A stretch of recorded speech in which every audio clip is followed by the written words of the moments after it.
ನಿಮಗಿರೋ ನಾಲೆಡ್ಜ್ಲಿಂತ್ರ ಏನಾದರೂ ಕ್ರಿಯೇಟ್ ಮಾಡೋಕೆ ಸ್ಟಾರ್ಟ್ ಮಾಡಿರಿ. ಹೆಲೋ ಎವ್ರಿವನ್, ಹೆಂಗದಿರಿ ಎಲ್ಲರೂ? I hope you are doing well. And ಇವತ್ತು ನನ್ನ ಕಂಟೆಂಟ್ ಕ್ರಿಯೇಷನಿಂದ 46ನೇ ದಿನ. ಸೊ ನಂದು ಇವತ್ತು ಮಾರ್ನಿಂಗ್ ವರ್ಕೌಟ್ ಟ್ರೈಸೆಪ್ಸ್ ಮತ್ತು ಕಾರ್ಡಿಯೋ ಮಾಡ್ಕೊಂಡು ಬಂದೆ. ಇವತ್ತು ಸ್ವಲ್ಪ ಮಾರ್ನಿಂಗ್ ಹೊರಗೆ ಹೋಗೋದಿತ್ತು. ಸೊ ಅದ್ರ ಸಂಬಂಧ ಸ್ವಲ್ಪ ಎಷ್ಟಾಗ್ತೈತೆ ಅಷ್ಟು ಜಲ್ದಿ ಮುಗಿಸ್ಕೊಂಡು ನಾನು ವರ್ಕೌಟ್ನ ಹೊರಗೆ ಬಂದೆ. ಆ್ಯಂಡ್ ನಾ ಇವತ್ತು ಯಾವ ಟಾಪಿಕ್ ಬಗ್ಗೆ ಮಾತಾಡೋಕೆ ಬಂದೇನೆ ಅಂತ ಹೇಳಿದ್ರೆ, ನೀವೇನಾದರೂ ಒಂದು ಥಿಂಗ್ ನೋಡತ್ತೀರಿ ಹೇಳಿದ್ರೆ ಅದರಲ್ಲಿಂದ ಕ್ರಿಯೇಟ್ ಮಾಡೋಕೆ ಸ್ಟಾರ್ಟ್ ಮಾಡಿರಿ. ಹೆಂಗೆ ಹೇಳತ್ತೀನಿ ಅಂತ ಹೇಳಿದ್ರೆ, ಸ್ಟಾಪ್ ಕನ್ಸ್ಯೂಮಿಂಗ್, ಸ್ಟಾರ್ಟ್ ಕ್ರಿಯೇಟಿಂಗ್.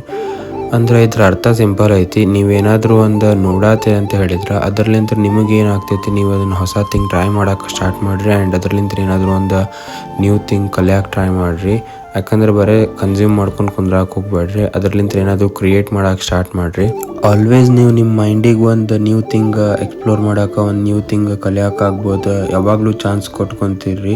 ಯಾಕಂದ್ರೆ ನಾವು ಲೈಫ್ ಒಳಗೆ ಎಷ್ಟು ಕಲಿತ್ರೂ ಕಡಿಮೆ ಆಗ್ತೈತಿ. ಸೊ ಎಷ್ಟಾಗ್ತೈತಿ ಅಷ್ಟು ಕಲಿಯೋಕೆ ಟ್ರೈ ಮಾಡಿರಿ. ಆ್ಯಂಡ್ ನಾಲೆಜ್ ಇಂಪ್ರೂವ್ ಮಾಡ್ಕೊರಿ. ಆ್ಯಂಡ್ ನಂದು ಇವತ್ತು ನಾ ವರ್ಕೌಟ್ ಮುಗಿಸ್ಕೊಂಡು ಕಾರ್ಡಿಯೋ ಕಂಪ್ಲೀಟ್ ಮಾಡ್ಕೊಂಡು ಬರಬೇಕಾದ್ರೆ ಎಳ್ನೀರು ಕುಡಿದು ಸೀದಾ ಮನೆ ಕಡೆ ಬಂದೆ. ಇವತ್ತಿಗಿಷ್ಟ, ಮತ್ತು ನಾಳೆ ಒಂದು ವರ್ಕೌಟ್ ಸೆಷನ್ ಜೋಡಿ ಸಿಗ್ತೀನಿ. Stay fit and focused, keep supporting, love you all.